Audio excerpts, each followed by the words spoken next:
You've probably heard of the cryptocurrency Cardano by now, but you might be wondering exactly what it is, how it works, and how it compares to other cryptocurrencies like Ethereum. In this guide, we'll go over some things you need to know about Cardano in order to stay current with the latest developments in the blockchain world so that you can take advantage of new opportunities as they present themselves. You're undoubtedly familiar with Vitalik Buterin. In 2015, Buterin and a team of co-founders launched a small project called Ethereum, now the second largest cryptocurrency in the world with incredible potential. Ethereum also has a few other significant founders. One of these was Charles Hoskinson. Roughly 2 years later, Hoskinson found himself at the center of a brand new project that was just being launched, Cardano, named after the Italian mathematician Gerolamo Cardano. In this video, we'll be taking a look at what Cardano is, how it functions, and what Ethereum has to do with it. So first things first, what is Cardano? Cardano is just a proof-of-stake cryptocurrency. Let's listen to what the founder has to say about the coin to get an idea of what it means. Hoskinson recognized that cryptocurrency would suffer from three major problems, namely scalability, interoperability, and sustainability. Let's go through each of these points to get a better understanding of the intentions behind the project. Number 1 is scalability. Those who have an appreciation for Bitcoin understand this problem too well. Due to the limitations in the block size, the Bitcoin network can confirm, on average, 5 to 7 transactions per second.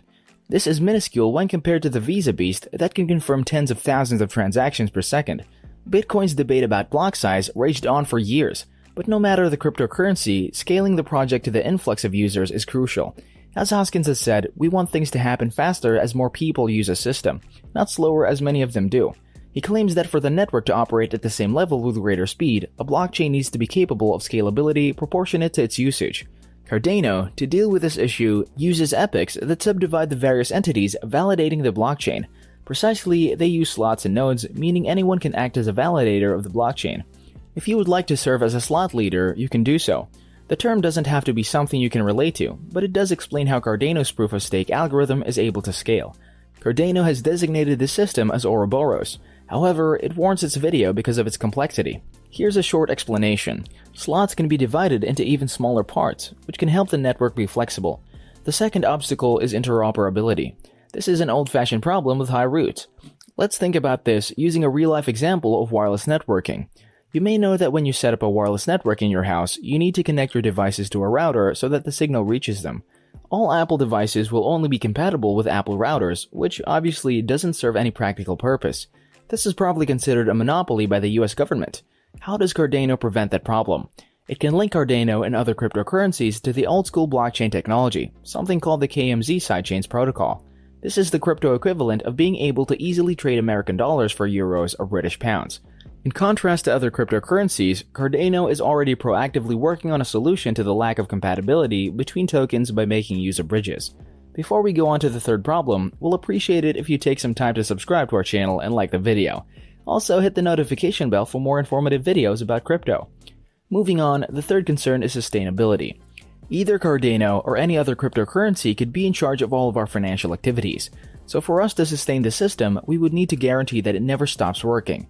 That's not to say it's environmentally sustainable. It's just sustainable in the sense that it will never stop.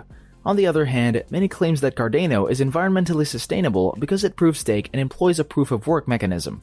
This has created a lively debate in the crypto world over the state of environmentalism. Whatever the situation may be, we're still talking about the network's ability to keep the lights on, continue to make improvements, and have a healthy development community. Cardano solves this by paying those who make contributions to the network with money from a collected fee in a treasury. Simply put, Cardano is a cryptocurrency that uses this process of compensation to sustain itself and better itself in the future. Moreover, Cardano is designed with one thought in mind, which is solving problems logically and rationally. Cardano is a project made and managed by a mathematician who shows his history of mathematics in his daily activity. Essentially, the coins that carry value and can be used to do business on the blockchain are called ADA. Now Cardano is the blockchain and ADA is the cryptocurrency. So it doesn't stand for the Americans with Disabilities Act, but it's named after Ada Lovelace, who's regarded as the first computer programmer in history. Naming conventions are only one element of Charles Hoskinson's accomplishments and goals. Beyond naming conventions, Charles Hoskinson has displayed an impressive ambition to meet a diverse range of challenges by employing problem-solving skills. Evidence of this can be seen in the diverse body of work being generated within the Cardano project. Papers are being written, surveys are being compiled, and even a program of self-reviews is being utilized to gather external feedback. Some people have likened Charles to having a cult-like following, and he occasionally live streams update logs to keep his audience updated. Although Cardano's unique style and branding can seem similar to Ethereum, you might find yourself asking, how is it different? So, luckily for you, we're going to cover it. Now, we're not going to speculate about the particulars of individual conflicts or personalities. Still, there's a story that goes that Hoskinson wanted Ethereum to be a for-profit entity, whereas Buterin wanted Ethereum to stay as a non-profit. In the end, though, both of their dreams came true. Buterin stayed with Ethereum, and Hoskins took a break to figure out his next move. One of the founders of Ethereum, Jeremy Wood, suggested to Hoskinson the idea of forming a for-profit company that would provide companies, governments, and other organizations with blockchain-based products. That company became known as IOHK, or Input Output Hong Kong, and has been named after the engineering team in-out in Hong Kong since it was incorporated there. So what is Cardano? In short, Cardano is what we know as IOHK's main project. Unlike Ethereum, Cardano has been built on the basis of proof of stake rather than proof of work. Therefore, unlike Bitcoin's technique of cracking hard math problems to mine coins, these coins are mined by proving they stake their tokens. For example, if you own a lot of ADA, you can use that ADA to validate blockchains and receive a lot of voting power in the network. In the beginning, Ethereum was a proof-of-work chain, but now it is switching to a proof-of-stake chain. One significant thing to keep in mind is that, like Bitcoin, Cardano is deflationary. This means that there is a finite amount, and in the case of ADA, 45 billion total ADA coins will be minted. Other things being equal, as opposed to Ethereum, ADA is designed to increase its total supply each year. Furthermore, that's as close to the topic of price speculation as we'll get today with the future in mind. Let's look at where Cardano is used in the real world and where it might be used in the future. Even with the whole craze about initial coin offerings back in 2017, Cardano was among the coins that took things more seriously. Where it differed from most, though, was Cardano took the time to research and test every solution. IOHK, which has helped both the University of Edinburgh and the University of Wyoming, has launched several real-world partnerships and collaborated with the government of Georgia. This can give us a broad view of the possibilities and strengths of Cardano. They will use Cardano in IOHK's Case Enterprise Solution Atlanta to build an ID verification system. This is already starting to get complicated, and there's an element of moving outside the parameters of this video. Still, they made an agreement with the government of Ethiopia in 2021 to use Cardano for student verification. But commercially, IOHK is likely most known for its partnership with the New Balance.